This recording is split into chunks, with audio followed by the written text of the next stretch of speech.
Hello. Hello, you beautiful soul. So, I had a message today come through about praying. And it's really interesting because, you know, a lot of us are taught to pray, especially over our food and things like this. And sometimes people make a big show about it or make a big deal about it, like, oh, you can't eat your meal until you pray, you know, and all these things. But I sat down to eat the just a couple of days ago, and this message came through, and I was reminded that whenever we live in a constant state of gratitude and appreciation for the things that we're doing and the things that we're consuming, there's really no need to sit down and make like a public declaration or like this big prayer. It's so much more of a feeling, 101 on the timer as I said this. So I wrote down, live and exist in a constant state of gratitude. There's no need for a formal prayer. And, I feel like we're so conditioned to have these formal prayers. And I wrote down that while it is much appreciated, it is not necessary if you practice gratitude in each moment, each present now moment, right? So while you're cooking, while you're eating, practicing gratitude and being present will create a constant state of bliss. 144 as I look up at that. And I just said there will be no need for a show, right? There should be no need for people to, feel pressure in when it comes to prayer or giving thanks to, God for our food and things like this, especially if you're grateful in the moment, right? If you're cooking your food and you're grateful that you even have food to cook, two and two, as I say this, you're just like, oh, thank you for this food. I'm so grateful for this food. I appreciate 222 as I look up having food to cook, right? And then your next stage of gratitude is, I'm so grateful for the tools necessary to cook this food, right? And, I'm so grateful for the flavors and the spices that I can add to my meal, right? To make it even more delicious. And throughout anything that we do, any process, the entire process can be taken for granted, right? But it's up to us throughout these processes and even, mundane tasks throughout our day to stay in a state of gratitude and appreciation for the things that you do have and the things that you can do. Like, I'm so grateful that I can stand here and even cook this food, right?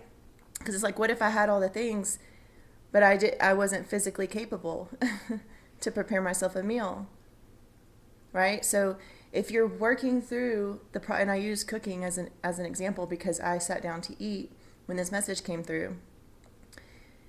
If you're grateful for the whole process, of course you're naturally going to be grateful for, the meal, right?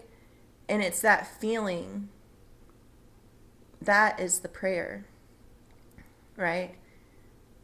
Because you could sit in a room with people that are saying a prayer over their food and praying over your food, but if you don't care and you don't feel it,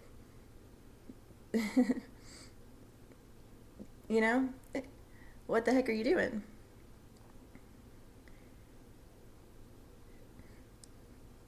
When you're grateful during each step of the process and you're grateful to enjoy the fruits of your labors, you don't have to make a declaration in front of other people.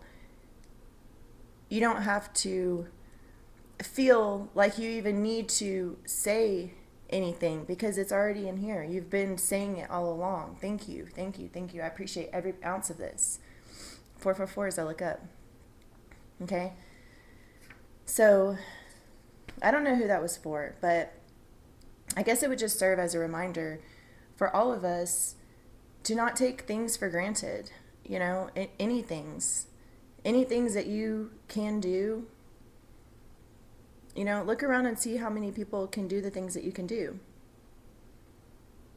And be grateful that you can do them. How many things do you have that other people don't have?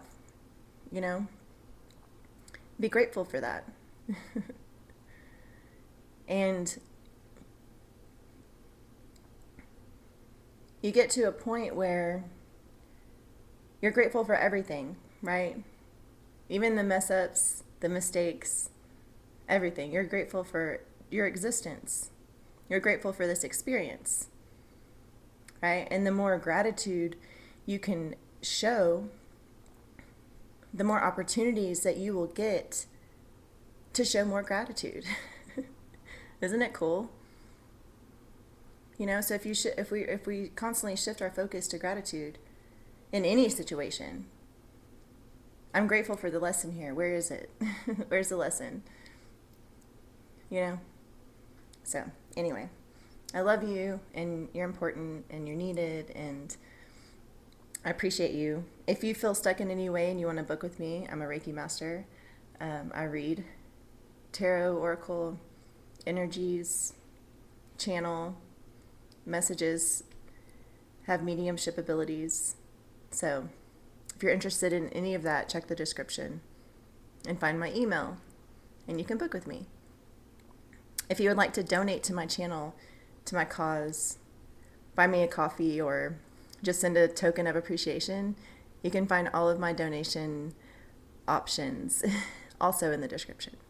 So I hope this finds who it's for, and I love you so much. Enjoy the rest of your day.